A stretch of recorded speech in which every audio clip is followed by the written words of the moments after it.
Hi, welcome to the bathtub. This is the third of our bathtub quarantine editions,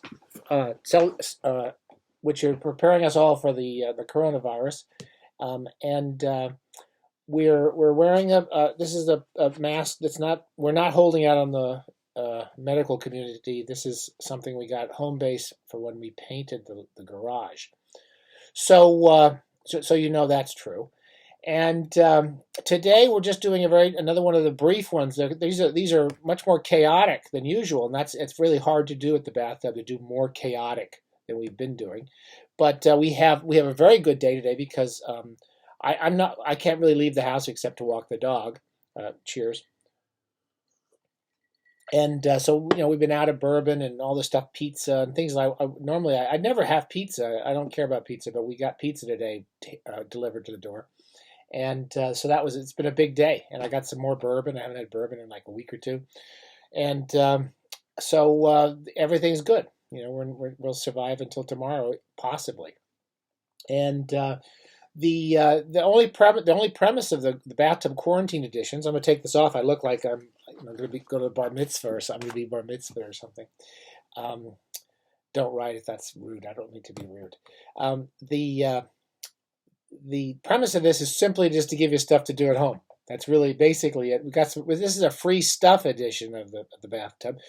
I keep thinking of Laura Knutsberg, that idiot in London who works for the BBC, who kept referring to Jeremy Corbyn. Jeremy Corbyn used to say, "Well, we should take public monies and taxes and put them into public services," and she covered that in press conferences as, "You're just offering people free stuff." Free stuff. So this is the free stuff edition. Where this is for Laura Knutsberg, this is the free stuff edition of the bathtub.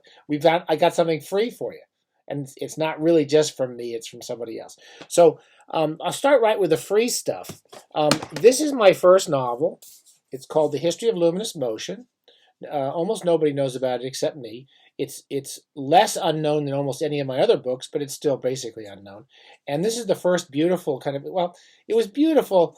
It was published in 1989, and I wrote it a year or two before that in London. And it was kind of famous for having this wraparound cover, which I guess they've done a lot since then.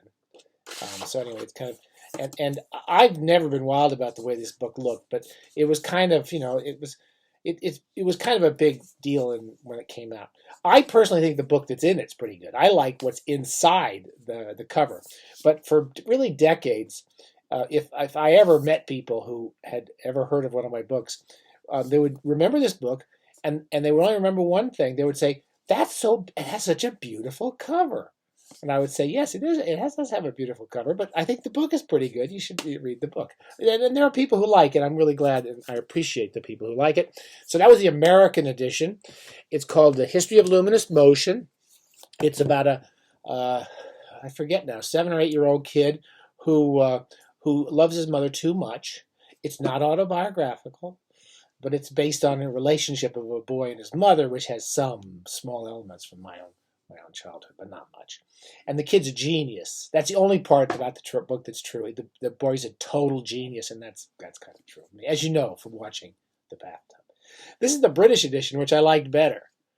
It's Ian Miller. Was this neat guy I knew from working in Interzone and publishing stories in Interzone. I really liked Ian's work, and I love this book, the way this book looks. It was published by Bloomsbury in England in 1989, and so forth, and nobody remembers it. It was made into a movie. I've never seen the movie. It has a woman in it named Deborah Kara Unger, who was kind of like the perfect person to pick for this. She was the perfect choice for the mother. And I never saw the movie. I don't want. They set it up. They moved it from California to the East Coast, and the script. They sent me the script. They took my script and turned it into something else, and this is what resulted. So I never really watched it. But that's not saying you shouldn't. Anyway, so after many years of enormous success, my life has been basically one success after another.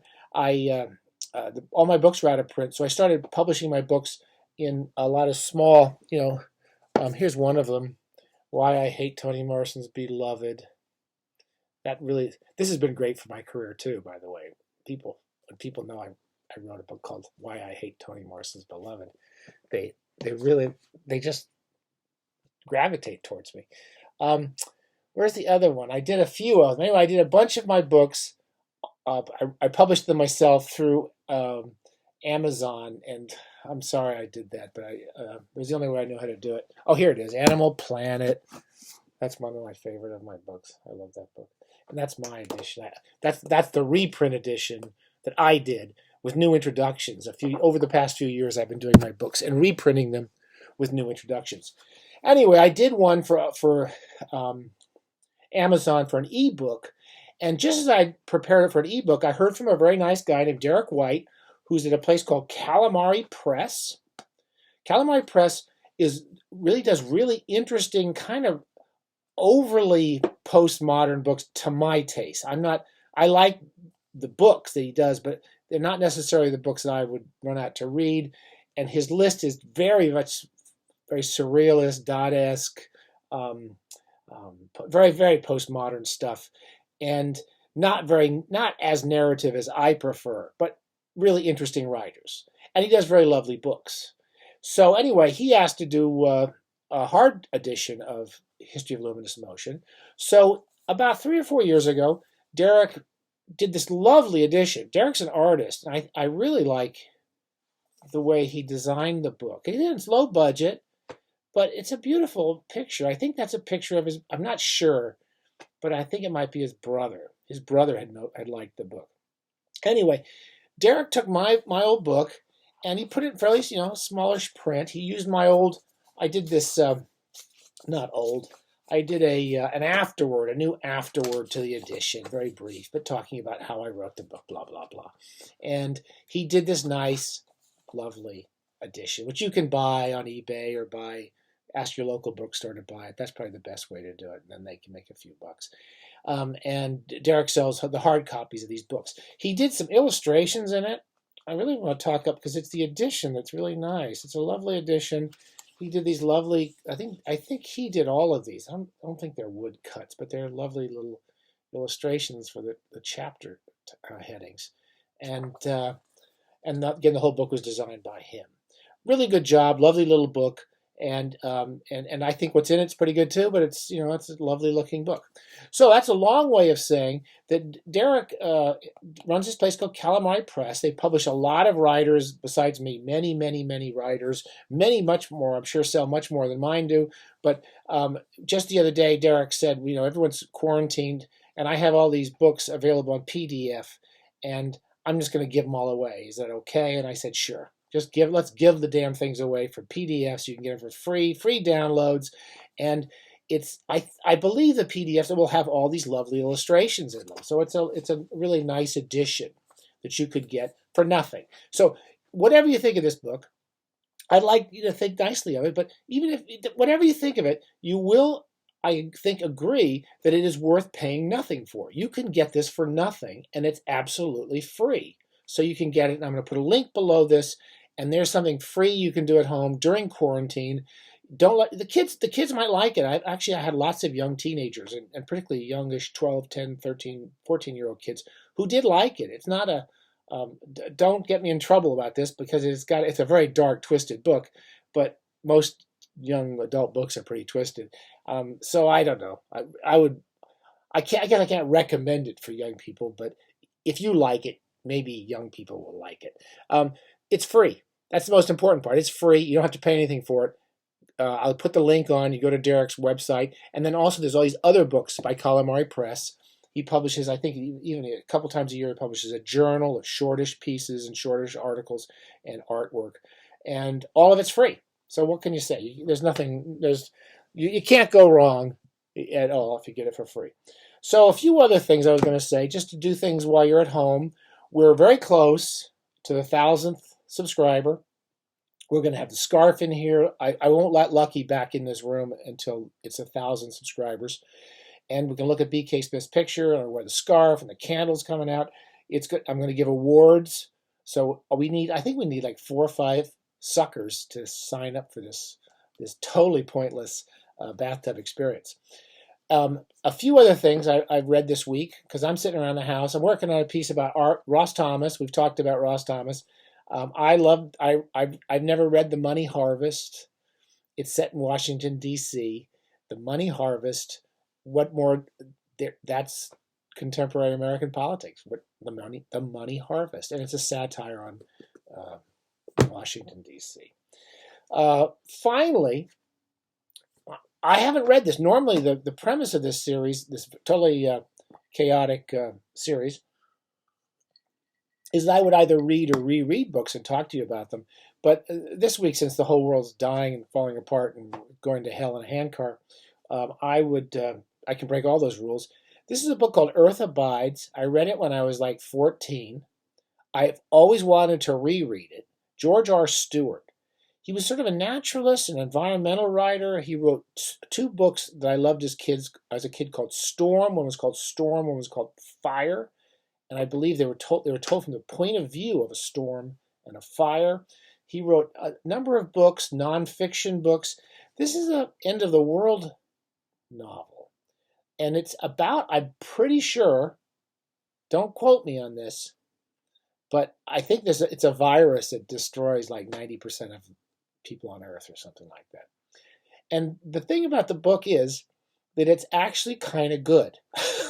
So, I mean, this is probably not the best idea to read now, but it might be a really comforting book to read.